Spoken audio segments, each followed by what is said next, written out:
How could you close your door to an obviously pregnant woman who is about to give birth? You couldn't kick anyone else out for that. You closed your door to the birth of the Savior of the world. What kind of innkeeper has no room for baby Jesus? So, we've really given that innkeeper a bad rap. I think you understand that.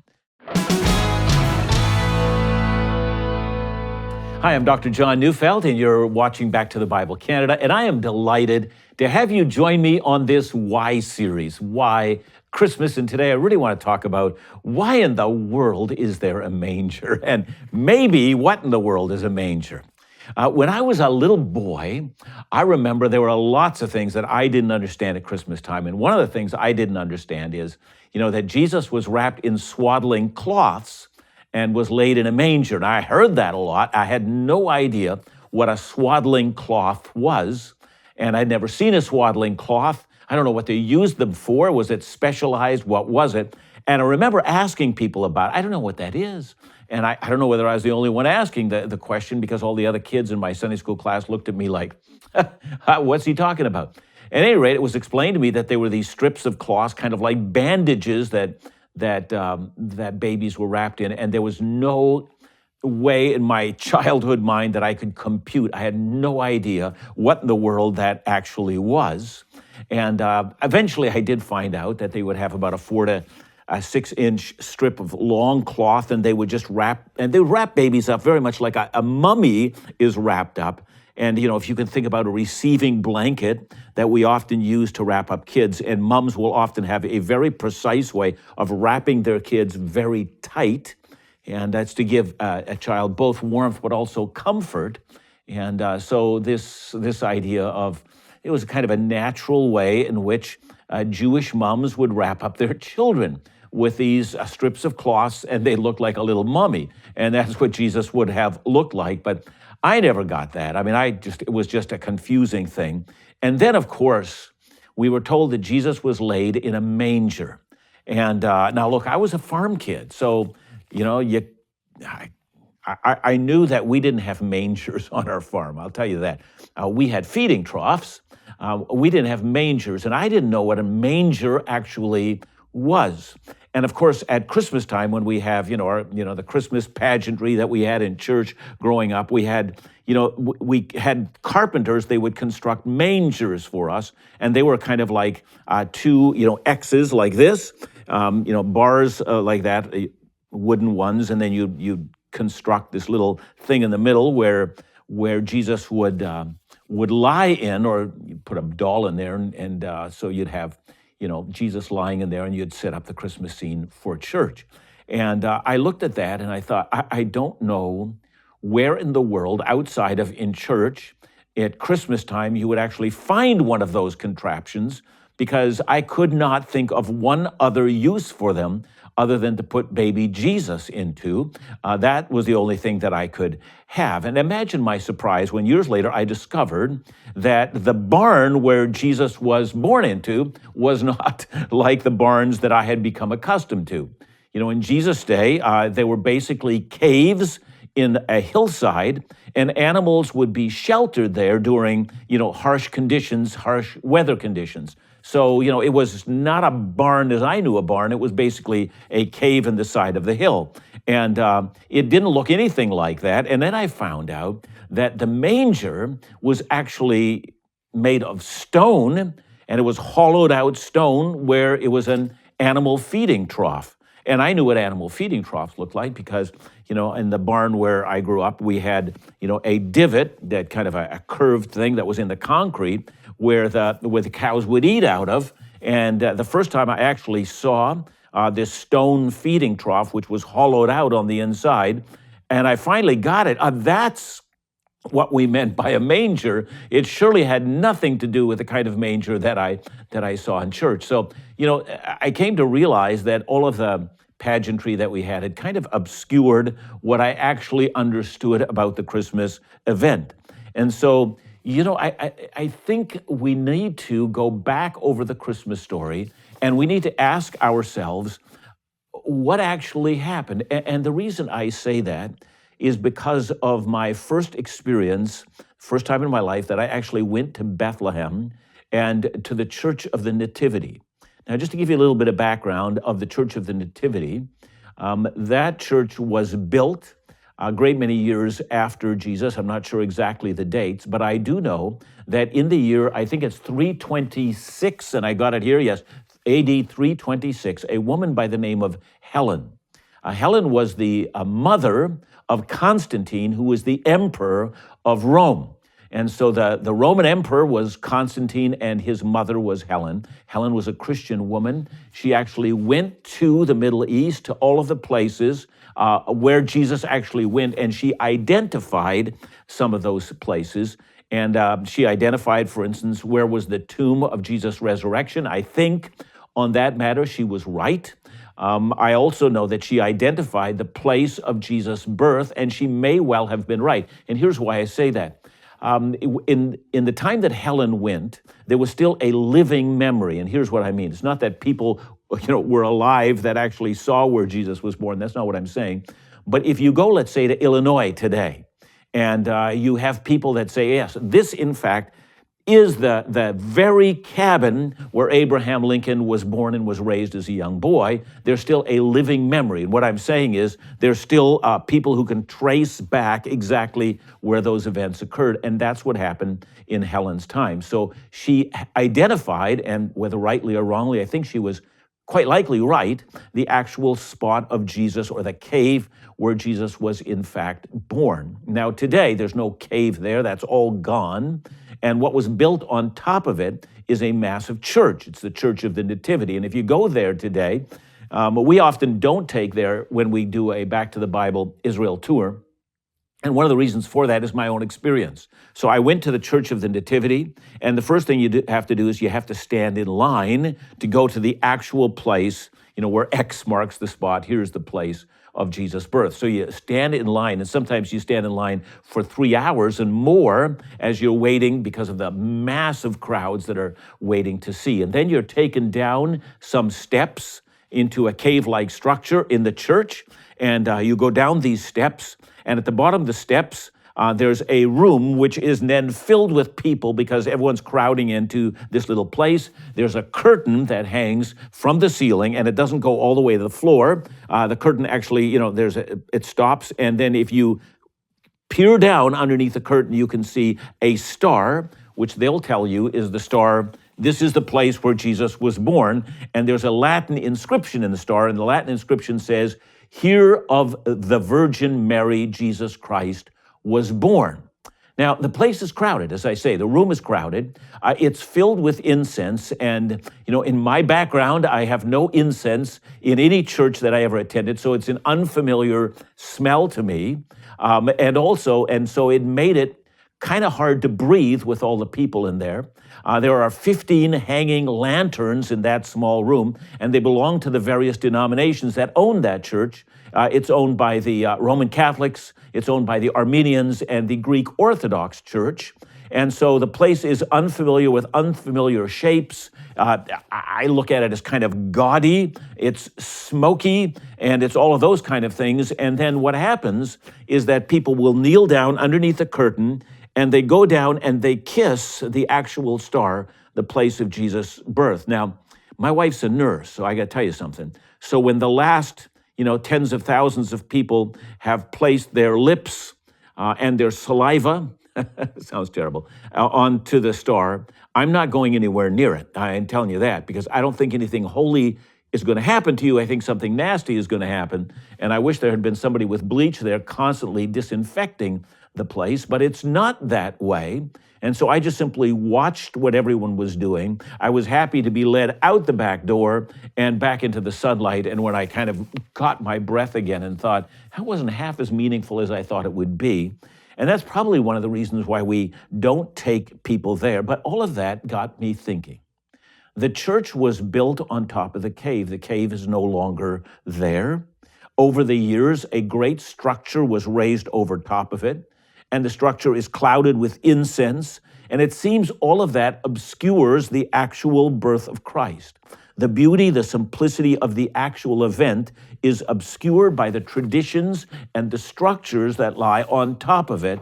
And for me, that became kind of an archetype, if you will, of all of the structures that we've placed on top of the actual birth of Christ. So, because it's romantic and because it feels Christmassy when we set up our structures the way in which we do, and we sometimes don't get a sense of what the birth of Christ was actually all about. So I'm wanting to peel back the structures. I'm wanting to peel back the traditions and get back to the actual event itself.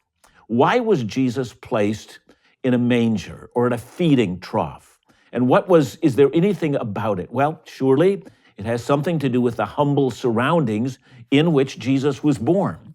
That is, when the Father sent his Son, he didn't send him to the palaces and places of nobility in this world so that he could occupy the highest of places. He was sent to the lowest of places where there was no place to lay him but on the floor in a feeding trough. That's the only place, because there were no shelves, there were no other places where he could have been placed. So they placed him in the only place where you could place a child so you wouldn't lose him. Now, is there more to the story? Well, I think there is. And so let me trace back to you the actual event itself. And I'm taking you now to the book of Luke and chapter 2, and I'll begin with verse 1. It says, "In those days, a decree went out from Caesar Augustus that all the world should be registered." Now, we've already seen that, God moves the heart of Caesar. So, Caesar is trying to make sure the coffers of his kingdom are adequately supplied. 750 years before the Caesar came onto the scene, there was a prophet by the name of Micah who had prophesied that when the Messiah comes, he will be born in Bethlehem in the city of David. Caesar doesn't know that. And Caesar doesn't understand that he is being moved by the hand of God to do this. Caesar's thinking only about the revenues in the empire. He does not know that the unseen hand of God is guiding his decision-making process. Now, we know a fair amount about Caesar Augustus. We know that his climb to power was ruthless, but once he was in power, he became quite a benevolent dictator, and we might even say a wise dictator. And he had a great deal of tact in dealing with his subjects. And he learned to respect various customs and religious convictions of his empire. And so to register the people properly, he thought it was best, especially when dealing with the Jews, who were very concerned about their tribal ancestry. He wanted to make sure that, he got the money out of them, but he didn't want an outrage in the community, and he wanted to make sure that he was treating them in a way that they would still feel respectful. So Luke then, in his historical note on this event, adds, and here I'm reading verse 2 of chapter 2, he says, "This was the first registration when Quirinius was the governor of Syria." Now, the reader understands when, Luke says this is the first registration, you have to assume, there must have been registrations after that, and there most likely were. There are a number of historians who feel that, there were probably major censuses that were conducted every 14 years by Rome. And what we have here in the book of Luke is the first one, and there's a new system of taxation that's supposed to be orderly and not result in riots. Now, with that background, Luke goes on and carries on the narrative. I'm reading verses 3 to 5. "And all went to be registered, each to his own town.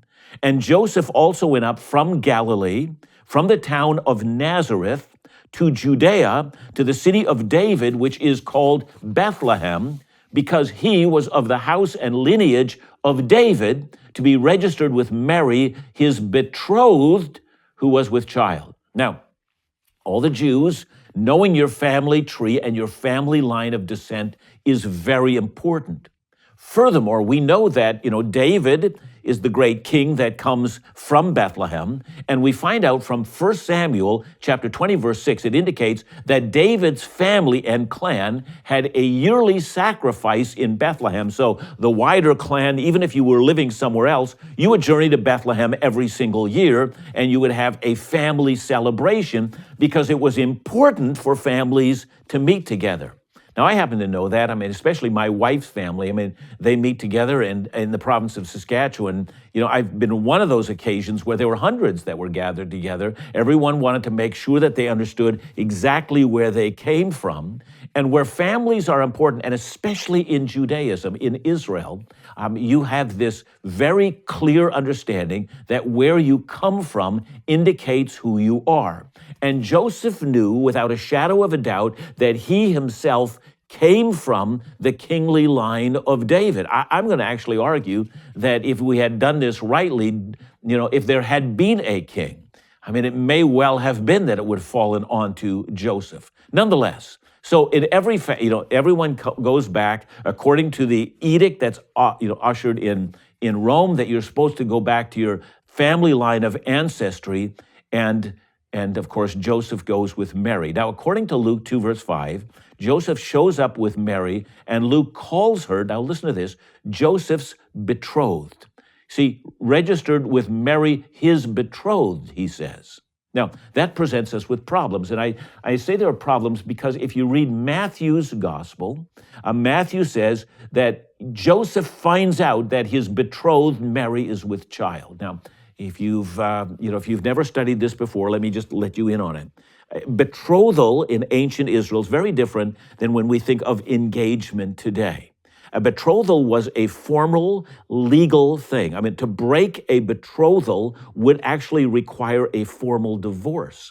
I mean, that's how seriously. And so you have a celebration in which a couple is betrothed to each other. And then immediately after the betrothal ceremony, both the wife and the husband go back to their homes, and they are forbidden any sexual contact with each other. Such a thing would have been considered an outrage in Israel. They were to continue to be virgins until they're married. So in Matthew, when he tells the story, and he says, Joseph finds out that his betrothed is with child.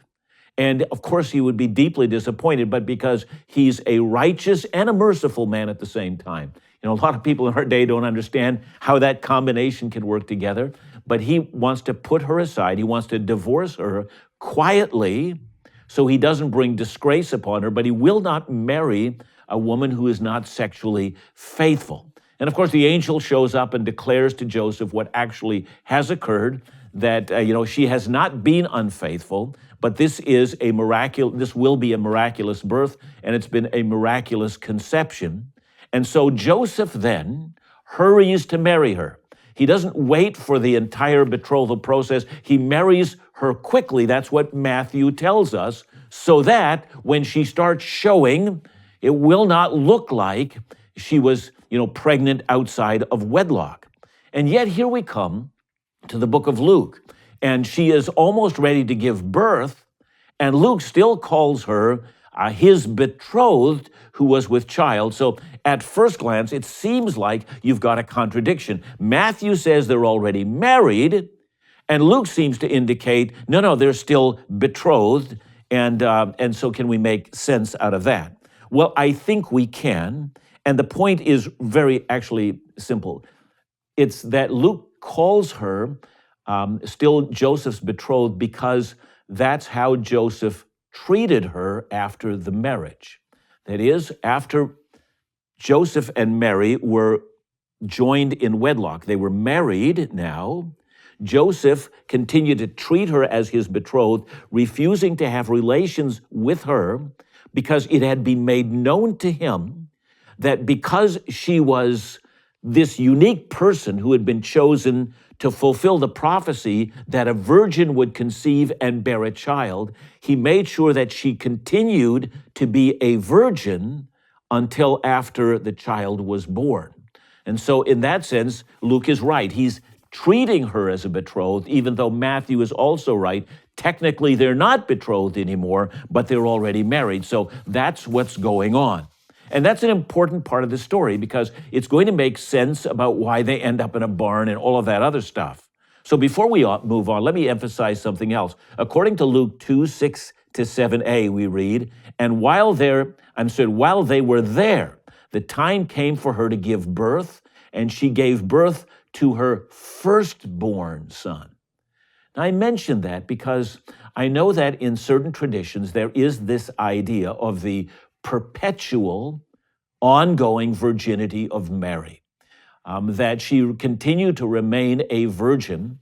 And within this tradition also, you begin to exalt virginity as if, it is a superior condition to a woman who's married and having relationship with her husband. And so the idea is that Mary is always a virgin and will be one for all of eternity. That's simply not borne out by this text. Look at how Luke says it. She gave birth to her firstborn son. It's the same thing as Luke said. This is the first registration of the taxation system. That assumes there are other registrations as well. And to say that this is her firstborn son, not her only son, that assumes she's got other children along with other sons as well. And that's exactly what the text of Scripture actually teaches us. Matthew 13, verse 55, when Jesus is being disbelieved in the town of Nazareth, we read that the people of Nazareth say, "Is not this the carpenter's son? Is not his mother called Mary? And are not his brothers," and then they're named, "James and Joseph and Simon and Judas, aren't they among us as well?" In other words, they name 4 of his brothers.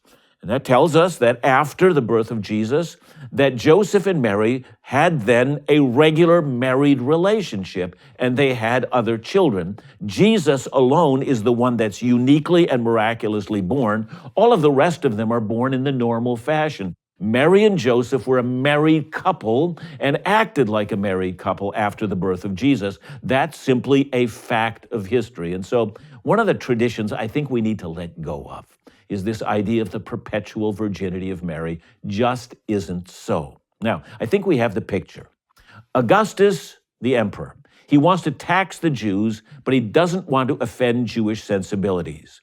Joseph has married Mary, and yet it's really complicated because they're acting as if they're still betrothed. And then we come to verse 7 in Luke. It says, "And she gave birth to her firstborn son, and wrapped him in swaddling cloths," I've already talked about what those are, "and laid him in a manger," or laid him in an animal feeding trough, because there was no place for them in the inn. And here, when we get to the place that there's no place for them in the inn, I mean, in terms of all of the, the programs that I remember in church on Sunday, we had, Mary and Joseph going into innkeeper after innkeeper, knocking on the door, sorry, full, no vacancies, all of that kind of stuff. And so since that, I'm going to tell you, we've given that innkeeper a very bad rap. It goes something like this. How could you close your door to an obviously pregnant woman who is about to give birth? You couldn't kick anyone else out for that? I mean, surely that sounds pretty bad. Or how about this? You closed your door to the birth of the Savior of the world.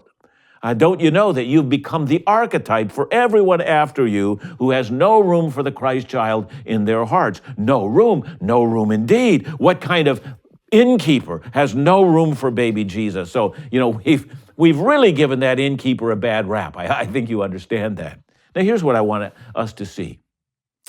When many times we think about Mary and Joseph in Bethlehem, and they're going and looking for a place to stay, we think about an inn very much like we think of a motel or a hotel, or maybe even an Airbnb today.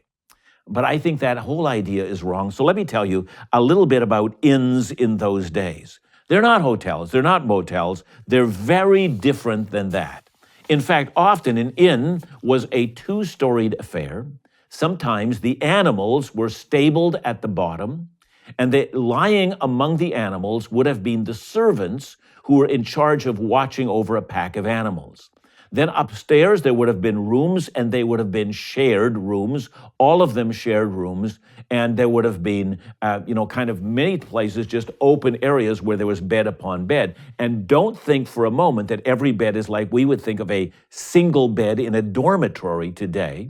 I mean, we do know that a number of beds that were available, strangers would have slept next to other strangers in the same bed. That's what inns would have actually looked like. And so you've got to believe that when Joseph shows up with Mary, who's about to give birth, the last place they want to be is in an inn like that, in which she would give birth in a public place with everyone else there. So, the fact is that there was no place for them in the inn tells me that there's no place for a mother to give birth in those circumstances. In other words, I don't think the innkeeper's a bad guy. He's got what he's got, and he's got places that he's got, but none of those places are really the kind of places where you would have a mother giving birth to a child. There is no room in Bethlehem that allows for a pregnant mother to give birth. The stable that we find, or the cave in the side of a hill, is a place that afforded privacy. It was a place where she could give birth. So that, I think, is the real story. That's what happened, and that's why Jesus was placed in a feeding trough and not in a bed somewhere. There was nothing like that was available.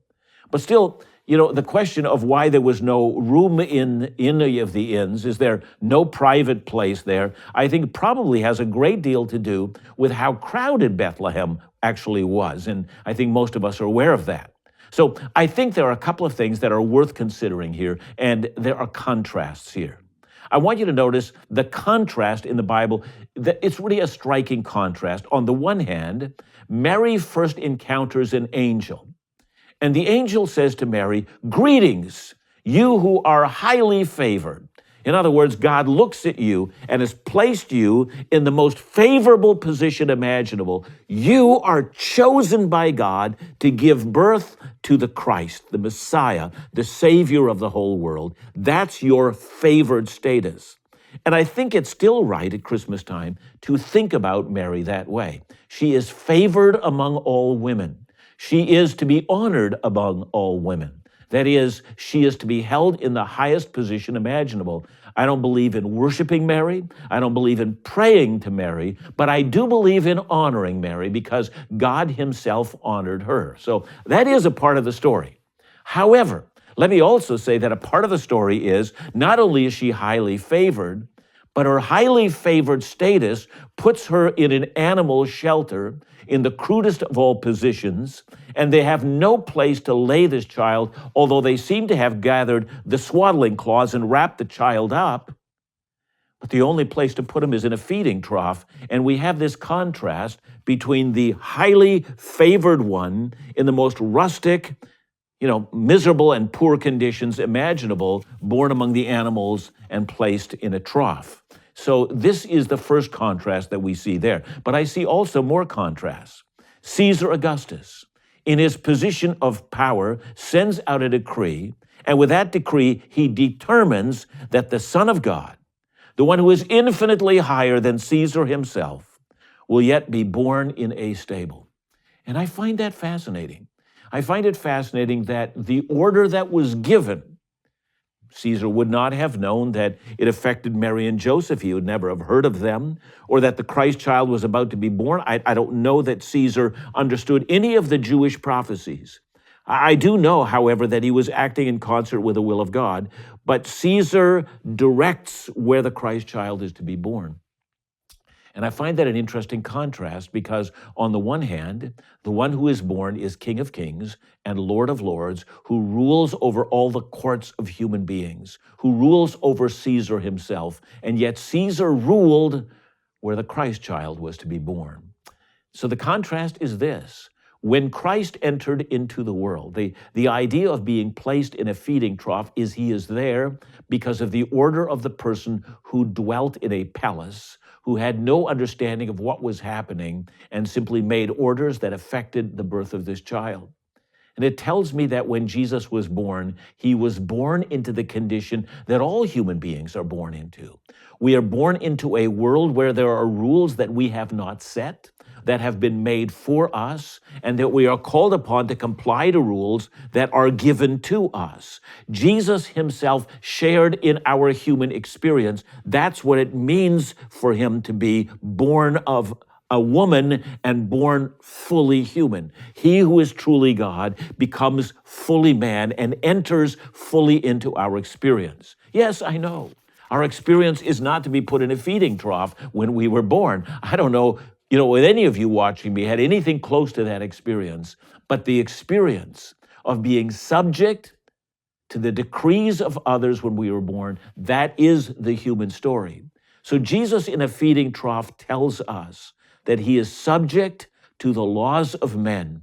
And as a subject to the laws of men, he enters into the human family in the lowest of all possible places. Philippians 2, verse 7. He made himself nothing, taking the form of a servant, being born in the likeness of men. So, let's get perspective on this whole thing. God is infinitely greater than all human beings. God's glory, his attribute, his being is so far superior than the creatures. And yet the great, infinitely glorious God stepped down. You see, when God entered the human race, it was very important that he not be born in a palace. For if he was born in a palace, you and I would think he must have stepped up. But if he had been born in a palace, even that would have been stepping down. But you and I would not have understood that. And so the Father decreed that the place that was best for the Son to be born was in the lowest possible place, so that none of us would miss this central fact about the story of the birth of Jesus. When he came, he stepped down and humbled himself to the lowest possible position to be identified with us. Such is the love of God for the human race, that when he sends his Son, he sends him to be humbled from the very point of birth. And that's the beauty of the story, and that's why when we retell the story of Christmas, I think we should be very careful not to fill it with romantic pageantry, but to fill it with harsh realism. Tell the story in the way it was. Say that Mary, who was betrothed, who would have been misunderstood, who had a different marriage relationship than everyone else, would have given birth to her son in a crowded city, and they were so thankful just to find an animal shelter somewhere where she could give birth in peace, and that the only place to lay the child was in a humble feeding trough. And that tells us, the realism of that story tells us that God actually entered into a real human experience, subject to the laws of man and experiencing the harshness of the very kind of life that so many of us experience. This is the nature of the love of God. The infinitely glorious one actually entered into our experience. It's the story of Christmas. That's why the feeding trough, the manger, is so important. It helps us to tell the story as it actually happened. It's a glorious story. It's a story of God's love. It tells us also that by the time that Jesus was hung on a cross, the one who hung there wasn't suddenly shocked to find out that people had turned against him. Indeed, that was his experience. He knew suffering, he knew sorrow, he knew despair. He didn't experience despair the way we do because he was always filled with hope. But he knew the harshness of the human experience, so that the cross only culminated the experience of suffering for a lifetime. That's the Christmas story. That's the harshness by which we need to tell the story, because it tells us that out of that very harshness, he paid for our sins, laid down his life, was raised from the dead, and offers us the life of eternity. What a wonderful story. He stepped down so that he could raise us up. Hey, may the Lord bless you. I'm praying that you're having a marvelous Christmas season where you are truly coming back to the message as it was given. May the Lord bless you. Have a wonderful day.